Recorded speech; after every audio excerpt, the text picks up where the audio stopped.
Good evening, everybody. My name is Sujatha. Today I will be talking about recommender systems, and this is the third time I have come to PyData, and it was quite a bit of learning from the last few PyData meetups that I thought this time I can come and share my learning about recommender systems today. Just a quick background about myself. I'm a computer science graduate. I have worked in companies like Microsoft in the past, and recent times I've been living in Warsaw for the last 4 years, so I'm not absolutely new to Warsaw. I've been living here, and I'm pursuing my journey to become a data scientist. So let's get started. So, what's the most striking feature that you remember last time maybe you were shopping in Amazon? Or let's say you just decided to watch a movie in Netflix.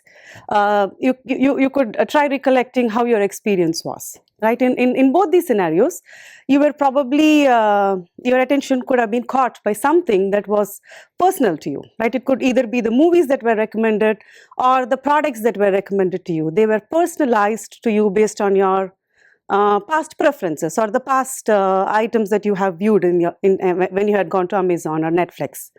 So these kind of personalized recommendations are seen not only in Amazon and Netflix. We see it in a lot of applications these days. For example, the jobs that are recommended in LinkedIn, or let's say you go to Pandora and want to listen to music, the music recommendations or YouTube videos. This list just goes on and on.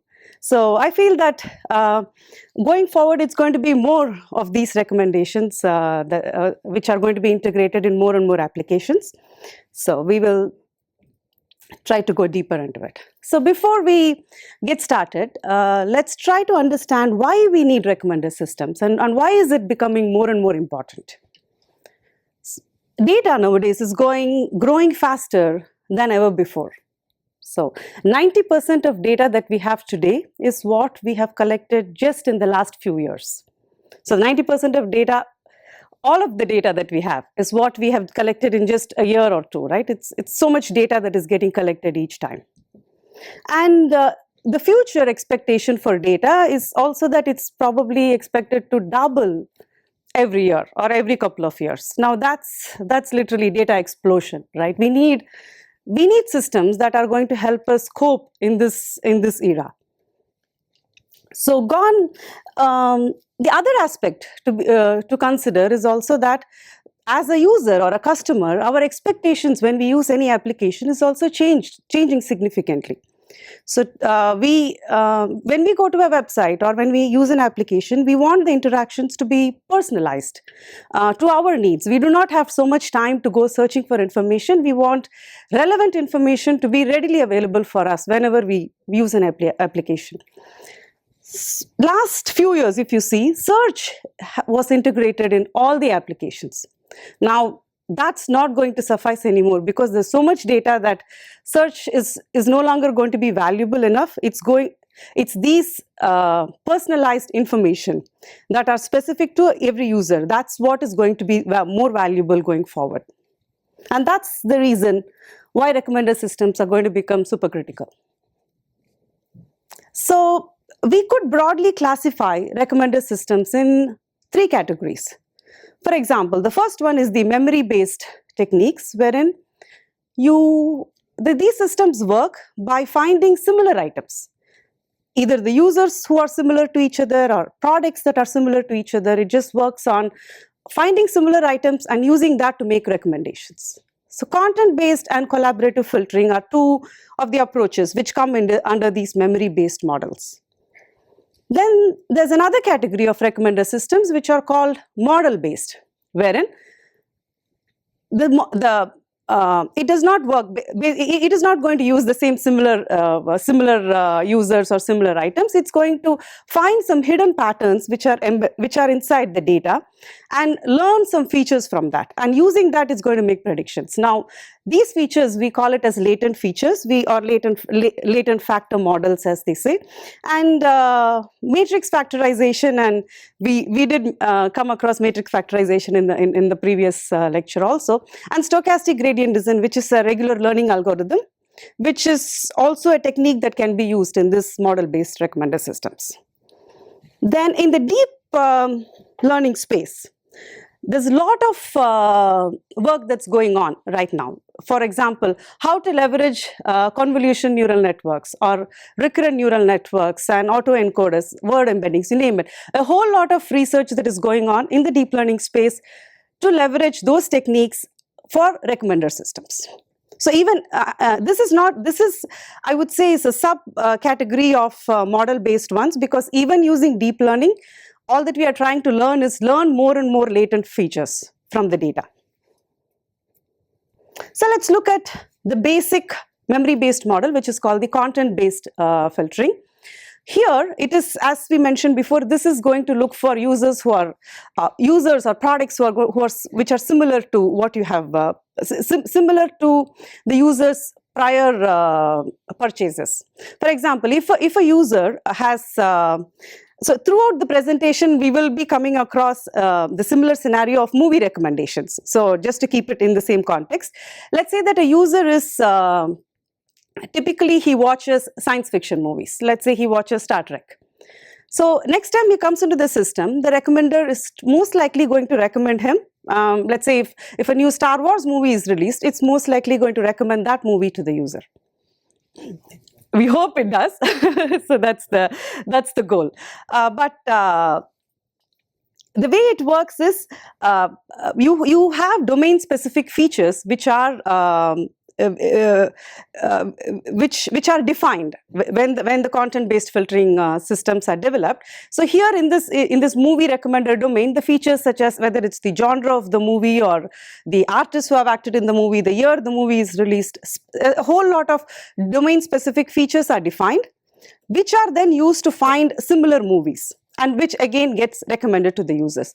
Easy to understand and works well for simple scenarios, but where it fails is that it does not have any variety in the recommendations. You continue to see similar recommendations what the user is used to seeing. So right, it reinforces the past preferences of the user. There is no variety or diverse information is not recommended to the user. Not very exciting as a user if you have content-based filtering. Collaborative filtering is another memory-based model, which means it looks for similar users, similar items. But in this scenario, what it does is it tries to address the problem that we had in content-based filtering, wherein there is a possibility of finding more information. How it does this is, let's say our friends recommend a movie to us. It's highly likely that we go check that movie out. Collaborative filtering models exactly that behavior of all of us, wherein it tries to find users who are similar to each other, and it maps them in some neighborhood space, right? Similar users based on either their social network connections can be used to find users who are similar, or because based on their past purchases or past view history, if you find them to be similar, then those users are clustered together. And among those users, if one of them, let's say, watches a new movie, let's say this time one person in your neighborhood has watched a comedy movie, for example. Now, your recommendation will have some variety. You are not only stuck with the science fiction movies, you also have a comedy movie which adds a new diverse set of recommendations come in this case. And sometimes it is also possible that you might develop a liking for a new set of area which you had never had preferences just by yourself. The learning rate and the number of low rank matrices that how low the ranking can be, whether one versus the other, right? You have to do cross validation and check how your algorithm performs well, and you will definitely have to work tune the have a solid plan for how the regularization parameters need to be kept, so that when data is sparse, it is quite likely that you will overfit to the data.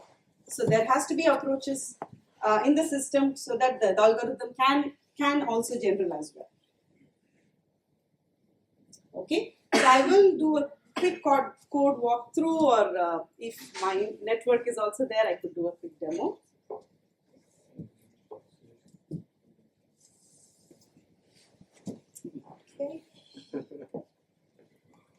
Okay, here we have the movie lens data, which is wherein you have the users. The movie lens data has the user ID, the movie ID, and the ratings that different users have given for different movies. Fortunately, just zoom in. Is it?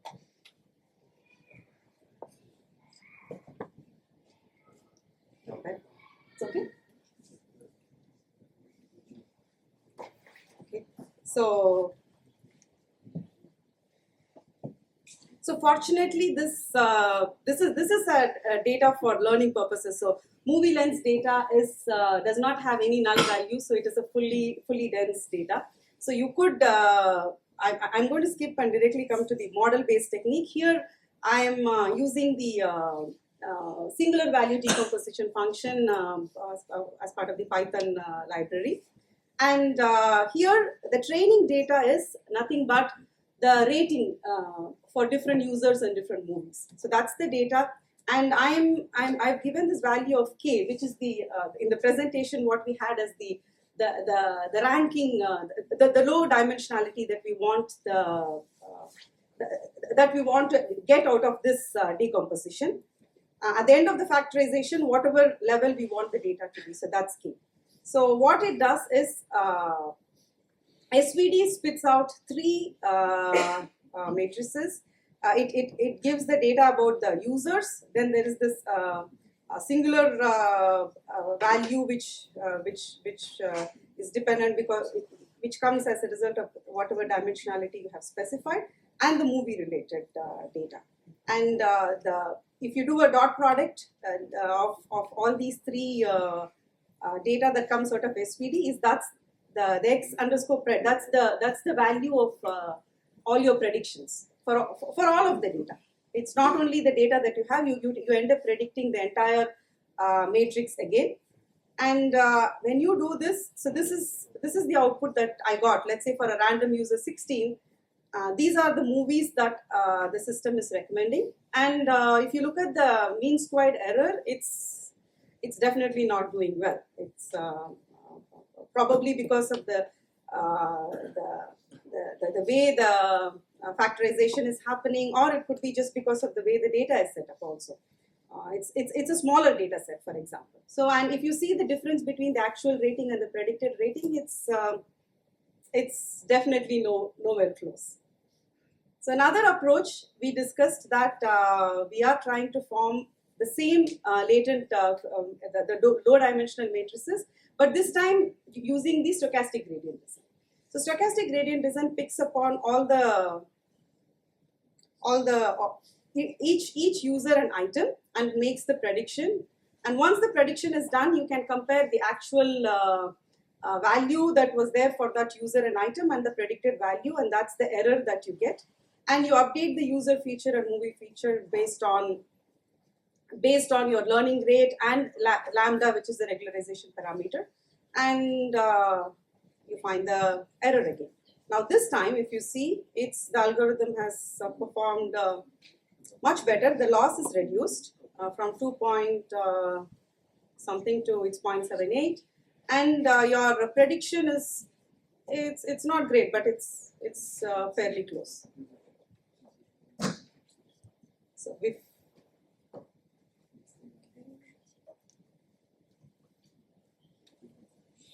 let's get back to the presentation.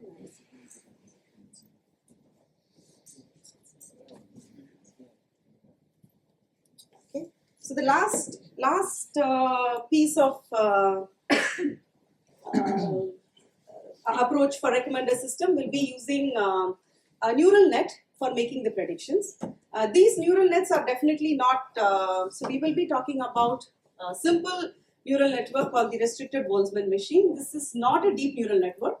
It's just a 2-layer neural network. So there is a visible layer wherein you will specify the ratings for whatever the users has given for different movies.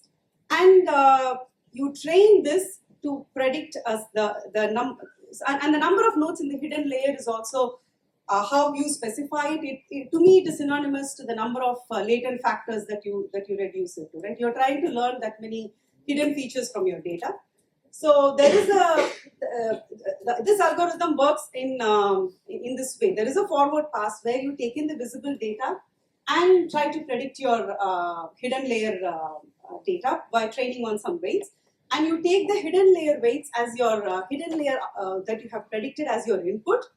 You train it back with some weights and try to reconstruct your input data. So there is a forward pass and there is a reconstruction pass. So this kind of approach has to be done, like you need to do it multiple times until you are able to reconstruct all of your input information fairly close.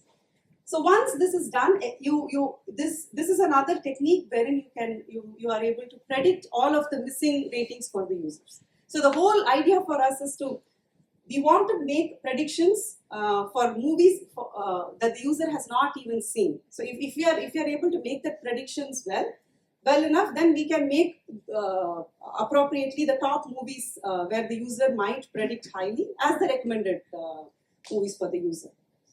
So this restricted Boltzmann machine is another technique that is used to reconstruct the input, and thereby you are able to make the appropriate predictions.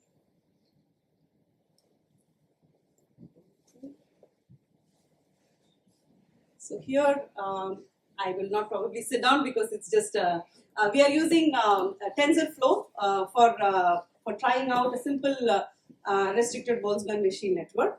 So the first section will be how to construct the tensor graph. So you will have a visible layer.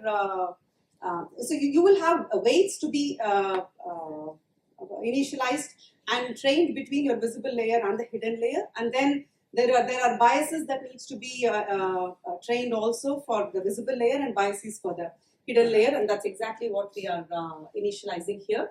And then so in the positive phase, you are taking the actual input in the visible layer and you're reconstruct and then trying to make prediction into the hidden layer. So this is just a linear function, just like any other neural network. We saw about that in the previous lecture also. So you take the input layer, you multiply it by the weights, add the biases, push it through an activation function, and that will give you the outputs for a hidden layer. And the reconstruction phase also happens similarly. So you take the hidden layer output as the input now, and trace back and reconstruct the original data. And once that is done, then you have to specify the gradient updates that needs to be done for both for the positive phase and for the negative phase, and also how the weights and the biases have to be updated. And the function that we need to optimize here is to reduce the loss. So all this comes under the TensorFlow graphs, and you initialize data, and this is where the training happens, wherein you do not send all of the data, you send the batch, a subset of data each time, and at the end of the certain number of epochs, it is highly, it's expected that all of the data have got trained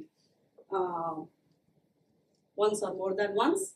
And once the training is completed, we see that with this current data, as the number of epochs are increasing, the training is definitely coming down, reducing. And for the same user, you are able to do some predictions. And this is the current level of prediction that we have. And I'm sure that with a lot more of tuning and a lot more training and additional data, these models can also perform quite well with much more accuracy and reduced error.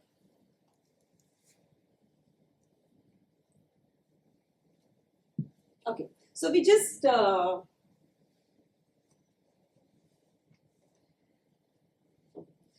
saw a few of the content-based methods. Then, the memory-based models, then the model-based approaches, and a simple neural network for implementing recommender systems. So the matrix factorization that we saw, as well as the restricted Boltzmann machine approach, were used in the winning model of the Netflix prize challenge, which happened in almost a decade ago, 2007-2009 time frame. So ever since, there has been a lot of research that's come up to leverage deep learning for neural network. So today, some of the companies where they have to recommend music have started to leverage convolution neural networks to read the movie data, which is the audio data, the music data, which is the audio data, and using audio data to find the latent features from that data, which in turn and then using the standard matrix factorization and what data you have learned from your neural network, a combination of that to make predictions. As well as other scenarios wherein you do not have enough information about the users, like the cold start type of scenario. If you are able to only track the user's current session, his activities in current session, and training a recurrent neural network on that, and making recommendations for user just using the single session data. As well as similar to RPM, we have autoencoders wherein you are able to decode your current data and encode it back. Also another powerful technique that is used in combination with other matrix factorization techniques to make recommendations. So this list is by no means comprehensive, because I feel every time I go and search for some of these things, I find more and more research papers, and the REXs, the recommender systems conferences, they publish a lot of these papers and a lot of these talks, which is it's literally cutting edge technology when it comes to recommender systems. So just to summarize, I feel in the future more and more applications are going to have these kind of recommender systems to be incorporated in it, just like how we find search today. It just has to happen, because there's no way out. The data is so much that we have to have intelligent systems sitting and helping us out in all these applications. And just a light note, I read a study or a paper where they have mentioned that 70% of users are not happy with what content is delivered to them right now. So I feel that sometimes when I go to any of the websites, it's just the recommendations are no way close to what I really want them to do. As well as even the marketers, if you talk to them, they have a similar feeling that they are also not able to connect with the right set of users, and they are not able to reach their right users. So the current systems that we have right now and the opportunity or where we ought to be, is the gap is huge. And I feel that's the opportunity that we all have to contribute, learn, innovate, and make it happen. Thank you very much.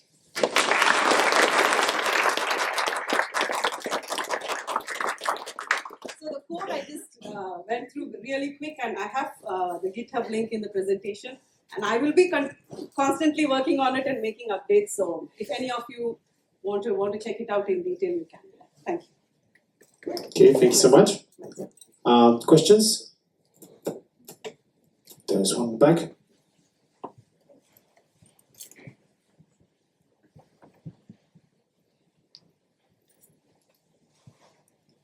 Thank you. I'm just curious, like in the situation when you have users and movies, what's the input in the Boltzmann machine?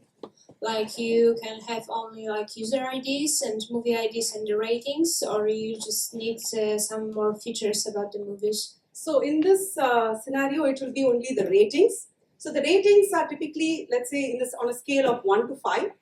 The inputs could be normalized to an extent that it's between 0 to 1. Like it could be anywhere between 0 to 1, and that's the inputs that you will give. And for movies that the user has not seen or not rated, it will go as zeros. So it will be it will have the notes for everything with the zeros and any value between 0 and 1 for the ratings. So it does not use any other features like the genre of the movie and other things in this case. Okay, so you just put one variable that you want to predict in this model? No, because you want to predict this rating, so it's the only input? You don't have any other predictors?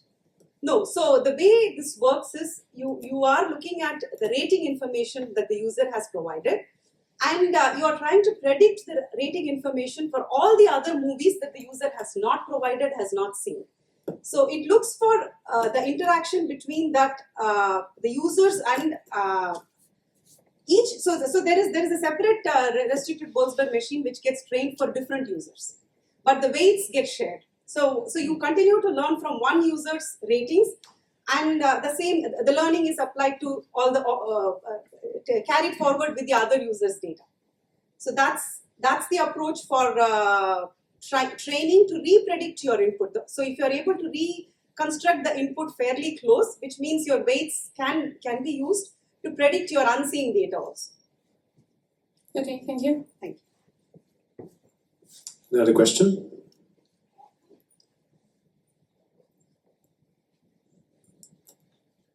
Nope. Okay, so thank you so much for talk. Thank you.